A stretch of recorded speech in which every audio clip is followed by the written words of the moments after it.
मंगल को पाकिस्तानी फौज ने तस्दीक की कि इंडिया के जंगी तैयारों ने पाकिस्तान की फिजाई हदूद की खिलाफ वर्जी की और पाकिस्तानी तैयारों के फिजा में आने के बाद वो जल्दबाजी में अपने बम गिराकर वापस चले गए। दूसरी जानब इंडिया ने कहा कि उसने अपनी एक फिजाई कार्रवाई में बालाकोट के इलाके में कलअदम शिद्दत पसंद तंजीम जैश मोहम्मद के कैंप को निशाना बनाया। अब इस हवाले से मुकम्मल हकीकत क्या है, क्या मरवजा तरीकाकार के क्या असुपीज हो सकते हैं, रद्द अमल के लिए कितना वक्त लगता है और ये पेलोड क्या होता है, इन तमाम सवालों के जवाब आज हम आपको इस वीडियो में देंगे। लेकिन उससे पहले अगर आपने हमारा चैनल सब्सक्राइब नहीं किया तो इसे सब्सक्राइब करके साथ ही बेल आइकन जरूर दबा लें ताकि हमारी हर नई आने वाली वीडियो से आप बावक्त बाखबर रह सकें। अब इन तमाम सवालों के हवाले से हम आपको आज आगाह करेंगे। इस हवाले से पहले सवाल के जवाब में air marshal retired Masood Akhtar का कहना था कि कशीदगी के दिनों में तो 24 घंटे का मेबेट एयर पेट्रोलिंग होती है, यानी मिसाइलों से लेस लड़ाका त्यारे मुसलसल गश्त करते रहते हैं।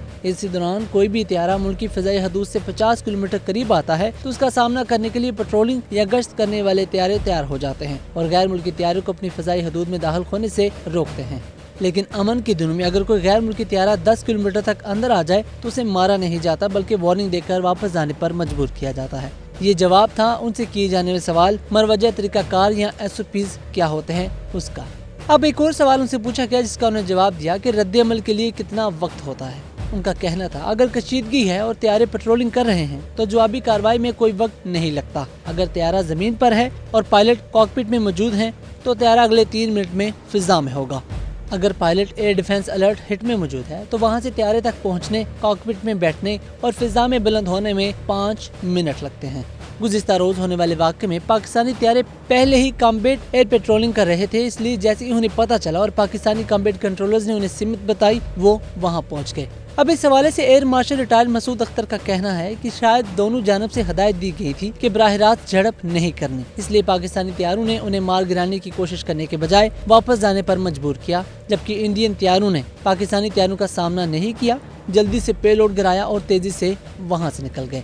अब हमारे ज़हनों में सवाल उठता था कि जमीनी और फिजाई फासला कितना था। अगर इंडियन त्यारों ने बालाकोट के करीब बम गिराए हैं तो उसका मतलब है कि वो तकरीबन 40 किलोमीटर पाकिस्तानी हदूद के अंदर आए थे। लड़ाका त्यारे 40 किलोमीटर का फासला 4 से 5 मिनट में तय कर लेते हैं। माहिरीन के मुताबिक दुनिया के तरक्की याफ्ता ममालिक एयर फोर्सेज के रद्द-ए-अमल का वक्त भी 8 मिनट या उससे ज्यादा है। अब तमाम सारिफिन ने सोशल मीडिया पर पेलोड का लफ्ज सुना, जिसमें से शायद ही कुछ लोग इस बारे में जानते हों कि पेलोड क्या होता है। दरअसल त्यारे के परों के नीचे जो भी चीज लगाई होती है वो पेलोड कहलाती है। मसलन मिसाइल, बम और रॉकेट, ये सब पेलोड में शामिल होते हैं। त्यारे की रफ्तार बढ़ाने के लिए त्यारे को हल्का करना पड़ता है ताकि तेजी से किसी जगह से निकला जा सके और पीछे से आने वाले त्यारे आपको मार न सकें।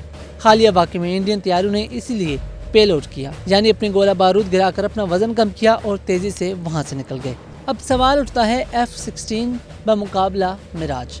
इंडियन एयरफोर्स की जानब से पाकिस्तानी हदूद में आकर बम गिराने के वाक़े में इंडिया की जानब से मिराज त्यारे इस्तेमाल किए गए, जबकि पाकिस्तान के पास अपने दिफा के लिए F-16 और JF-17 लड़ाका त्यारे मौजूद थे। एयर मार्शल मसूद अख्तर के मुताबिक F-16 ब्लॉक 52 मिराज से बेहतर त्यारा है, जबकि JF-17 थंडर और F-16 के बाद दूसरे वर्जन मिराज बराबर के हैं।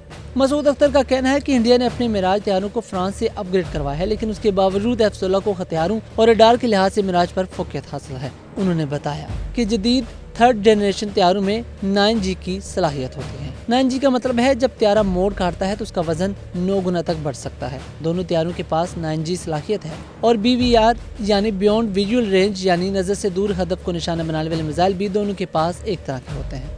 अब रूल्स ऑफ एंगेजमेंट यानी जंग के क्या कायदे होते हैं। एयर मार्शल मसूद अख्तर के मुताबिक हालिया वाक़े में दोनों तरफ से रूल्स ऑफ एंगेजमेंट ये थे कि अगर मारना पड़ जाए तो मार दो, लेकिन कोशिश ये हो कि झड़प से बचना है ताकि जंग बढ़ न जाए। पाकिस्तान की जानब से कोशिश थी कि इंडियन त्यारों को रोका जाए और धमका दिया जाए कि वो भाग जाएं। मसूद अख्तर के मुताबिक इंडियन पायलटों को भी कहा गया होगा कि आपने दुश्मन त्यारे को तलाश करके लड़ना नहीं है और जल्दी निकलना है। उन्होंने बस ये दिखाना ही था कि उन्होंने सर्जिकल स्ट्राइक की है। एयर मार्शल मसूद अख्तर के बकौल दोनों जानब से जंग को बढ़ाना मकसद नहीं था। उनका कहना था जब जमीनी सरहद पर सिपाही लड़ते हैं तो उससे एक और बड़ी जंग छिड़ने का इम्कान होता है, लेकिन अगर त्यारा कई मील अंदर गिरा दिया जाए तो काफी हालात खराब हो सकते हैं। आम हालात में जंग के कवायद मुख्तलिफ होते हैं और यह है कि अगर किसी गैर मुल्की त्यारे को गिराना है तो इस तरह की उसका मलबा अपने सरहद के 10 किलोमीटर अंदर गिराए। اس کی وجہ بتاتے ہوئے مسعود اختر کا کہنا تھا اس سے یہ ثابت ہوگا کہ دوسرے نے حدود کی خلاف ورزی کی تھی۔ اگر ملبہ پڑوسی ملک میں پایا گیا تو اس کا مطلب یہ ہوگا کہ آپ نے اندر گھس کر کارروائی کی ہے۔ ناظرین، یہ تھی اس معاملے کی تمام حقیقت جس سے ہم نے آپ کو آگاہ کیا۔ اس حوالے سے آپ کی کیا رائے ہے آپ ہمیں کامنٹ کر کے بتا سکتے ہیں، اور اگر آپ کو ہماری یہ ویڈیو پسند آئی ہو تو اسے آپ لائک کر کے شیئر کر دیں اور ساتھ ہی بیل آئیکن دبا کر ہمارے ہر نئے آنے والے ویڈیو سے باخبر رکھیں۔